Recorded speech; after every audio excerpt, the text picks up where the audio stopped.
Selon le communiqué de presse du 16 janvier 2023, Ensemble pour l'avenir durable du Grand Gaspé appuie la position de la députée libérale de Fredericton, Jenica Hadwin, pour que l'utilisation du glyphosate soit abandonnée et s'adresse à la Société de chemin de fer de la Gaspésie ainsi qu'à Mme Diane Leboutillier à ce sujet. Nous écoutons Lise Chartrand, présidente et porte-parole d'Ensemble pour l'avenir durable du Grand Gaspé, qui s'est entretenue avec Marc Hébert.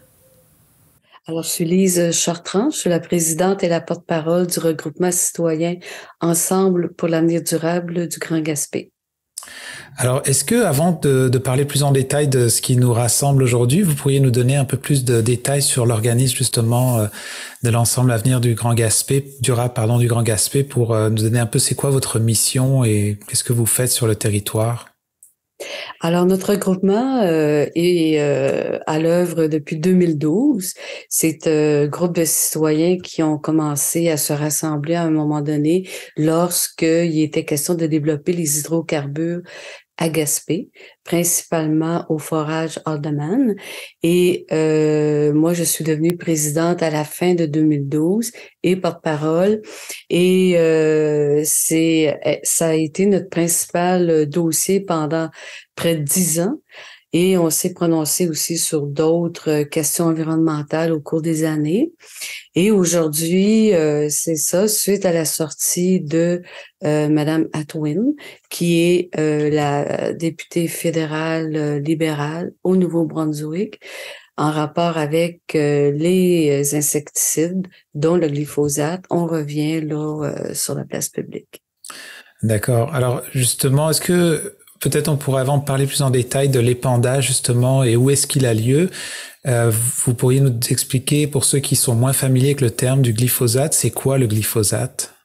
Alors, le glyphosate, c'est à la base de la majorité des insecticides utilisés et c'est un insecticide qui fait suite à l'agent orange qui a été utilisé dans la guerre au Vietnam et qui par la suite servait à nettoyer les tuyaux.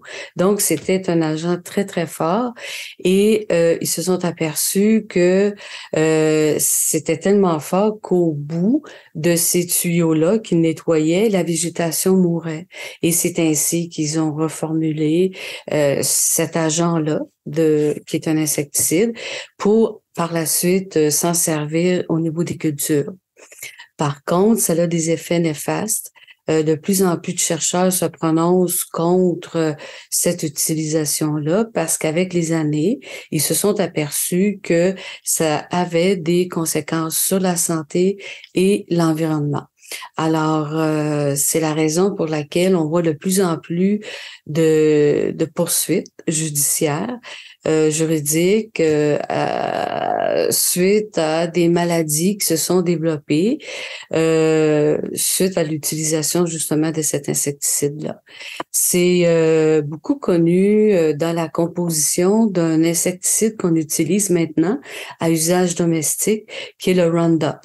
Alors, il y a plein de gens qui utilisent ça sans vraiment savoir qu'il peut y avoir des conséquences, même à des utilisations minimales ou à très peu de quantité.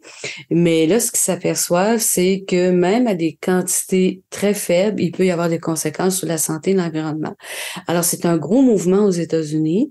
Il y a plein d'organismes, entre autres, constitués de médecins spécialisés qui veulent interdire et faire changer les pratiques en matière d'élimination de ce qu'on peut appeler les mauvaises herbes et entre autres en agriculture. Il y a tout un mouvement qui s'appelle le Farmers Footprint et ici au Canada aussi, on a des agriculteurs dans l'Ouest, par exemple, qui tentent du mieux qu'ils peuvent d'arrêter cette utilisation-là dans leur culture. Et nous, en tant que groupe environnemental situé à Gaspé, vu qu'il y a cette utilisation-là le long de la voie ferrée, on se questionne suite à toutes ces poursuites-là, dont 3 majeures qui ont été remportées par les plaignants. Et aussi, ce qui est important de dire, c'est que l'Institut international de recherche sur le cancer en 2015, a déclaré justement le glyphosate comme cancérigène probable. Et c'est ce qui a amené la possibilité de déposer plus de plaintes de la part des citoyens qui ont développé des cancers suite à cette utilisation-là. Alors, il y a plusieurs utilisations. Il y a comment on s'en sert, il y a des précautions à prendre, il y a plusieurs éléments à considérer, mais il n'en demeure pas moins que c'est un herbicide, entre autres pour lequel Mme Atwin présente un projet de loi. C'est le projet de loi C-287 pour justement que notre gouvernement, le gouvernement fédéral libéral, fasse marche arrière dans son autorisation de permettre cette utilisation-là jusqu'en 2031, au moment où plus de 150 pays à travers la planète l'interdisent ou font plein d'efforts pour passer à une étape là plus respectueuse de la santé et de l'environnement. Et ce qui est intéressant aussi, c'est que il y a des villes comme Gaspé, Vancouver, Miami, qui en interdisent l'épandage. Alors, il y a vraiment tout un mouvement. Les gens peut-être en entendent pas beaucoup parler, mais c'est important d'amener ce sujet-là sur la place publique parce qu'en ce moment, Mme Atwin, comme elle fait beaucoup d'efforts, elle est très respectée de ses collègues. Le ministre Duclos est en relation avec elle dans ce dossier-là. Mais on sait que ce que dit Mme Atwin, c'est que c'est en bas de la pile. Alors, elle tente à faire remonter ce dossier-là, étant donné qu'il y a tellement de...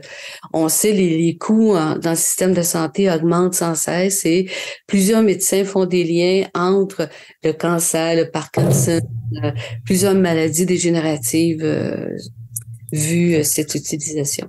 Mais justement, parce que ça a été voté pour que ça puisse être utilisé jusqu'en 2031, là je comprends qu'il y a déjà beaucoup d'études qui ont été faites, beaucoup de pays qui l'interdisent. Est-ce que c'est parce que on n'a pas trouvé encore une alternative qui serait aussi efficace, ou c'est une question, pour quelle raison on voudrait, malgré qu'il y ait des dommages possibles pour la santé et l'environnement, que le gouvernement veuille aller aussi loin que pour l'utilisation de ce produit-là? Ben, justement, à ce sujet-là, j'ai lu un petit peu ce que les agriculteurs qui ne veulent plus utiliser le glyphosate font. Et il y a en agriculture des gens qui aimeraient avoir plus de financement pour développer justement une agriculture plus respectueuse de l'environnement. Et ils ont des solutions parfois, mais c'est que ces solutions-là coûtent plus cher. Alors, ce qu'on fait au Canada, en tout cas, ce qu'on décide de faire en ce moment, c'est de subventionner une agriculture qui permet aux consommateurs d'acheter des aliments moins chers. Hein, si vous avez un sac de pommes à 12 $ parce qu'il est biologique, puis vous en avez un à 4 $ à côté, avec tout ce qui se passe en ce moment, l'inflation, etc., vous allez prendre, bien sûr, le sac de pommes qui est moins cher. Alors, souvent, on va dire aux gens, ben ça dépend de vous. Hein? Plus vous allez en demander, ben plus l'offre va augmenter, mais il vient un moment donné où les familles choisissent entre l'électricité puis l'épicerie.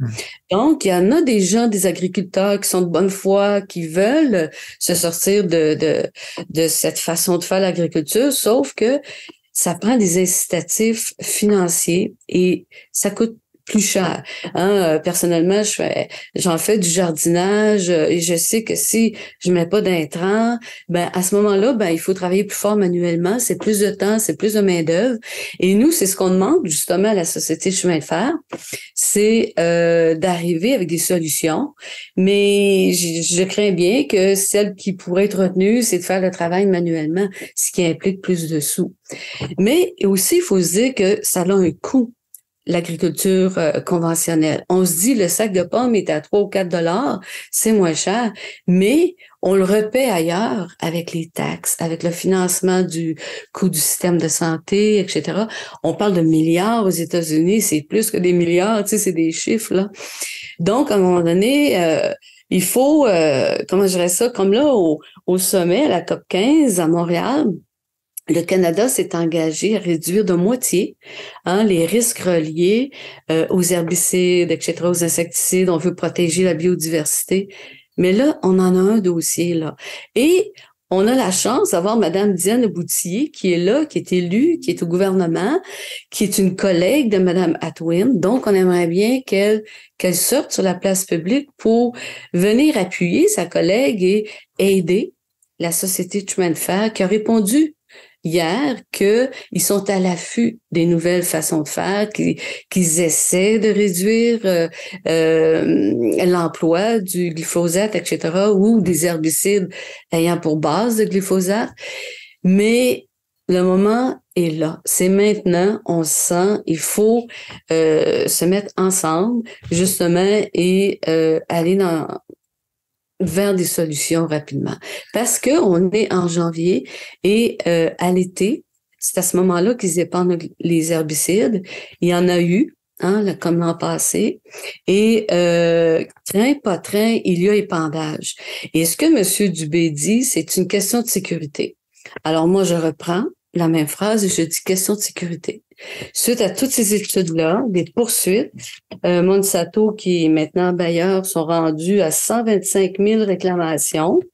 La justice américaine a obligé cette entreprise-là à créer un fonds de 12 milliards de dollars pour justement prévoir prévoir un dédommagement finalement à ces 125 000 réclamations. Alors, c'est en train de prendre une ampleur, là, peut-être là, que les gens ignorent, mais il y a aussi au Québec une Madame Paquette de l'Assomption, de la région de la Naudière, c'est une région où il y a beaucoup d'agriculture, qui justement a déposé une requête. Et là, je suis rendue là, tu sais, dans ma recherche, aller voir ce qui est arrivé, parce qu'en avril 2022, il devait avoir une suite à ça ou quoi que ce soit. Puis pour que les gens comprennent bien aussi, là, c'est la société de chemin de fer de Gaspésie épand du glyphosate le long de la voie ferrée, dans le fond, pour éviter que la propagation de la végétation. Mais ce que je lisais un peu sur votre communiqué aussi et dans vos documents, c'est que il y a aussi des puits d'eau, il y a le golfe qui est pas loin, enfin il y a l'eau, les sorties des rivières. Donc en fait, c'est ce qui est inquiétant là-dedans, c'est la contamination de la végétation, c'est sûr, mais aussi peut-être des points d'eau et puis qui s'en irait aussi même dans le golfe Saint-Laurent, c'est ça? Exactement. Nous, on est connus, entre autres, pour l'élément de l'eau. Dans le dossier des hydrocarbures, on a beaucoup relevé le fait qu'il y avait des risques là pour l'eau potable, mais c'est plus que ça. C'est l'eau en général. Les puits d'eau potable, c'est près de la baie de Gaspé, la voie ferrée, là où elle est située, elle passe justement tout le long où il y a des puits d'eau potable, il y a des fossés, il y a des ruisseaux. Et comme tout le monde sait maintenant, on s'en va vers des épisodes de sécheresse, on s'en va vers des épisodes de pluie diluvienne. De plus en plus, on va être entre ces deux pôles-là. Et l'importance de protéger tous les milieux humides, l'importance de protéger l'eau potable, le moindre ruisseau va compter, on le voit en France. Et ici, justement, on est à côté de la baie de Gaspé et du golfe Saint-Laurent.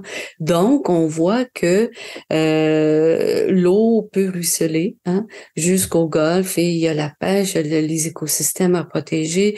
Donc, c'est tout ça, nous, qui nous inquiète comme groupe citoyen, puis on voudrait que la Société de chemin de fer prenne le dossier, fasse monter ce dossier-là dans la pile et à l'aide de notre députée, Madame Leboutillier, qu'elle nous aide à ce que cet épandage-là cesse. À l'heure où on se parle, vous n'avez pas encore reçu de réponse de sa part? Non, pas encore, mais c'est sûr qu'on va relancer Madame Leboutillier. On a justement la chance d'avoir une députée libérale là dans notre comté, donc on aimerait bien là qu'elle puisse s'impliquer plus dans ce dossier-là.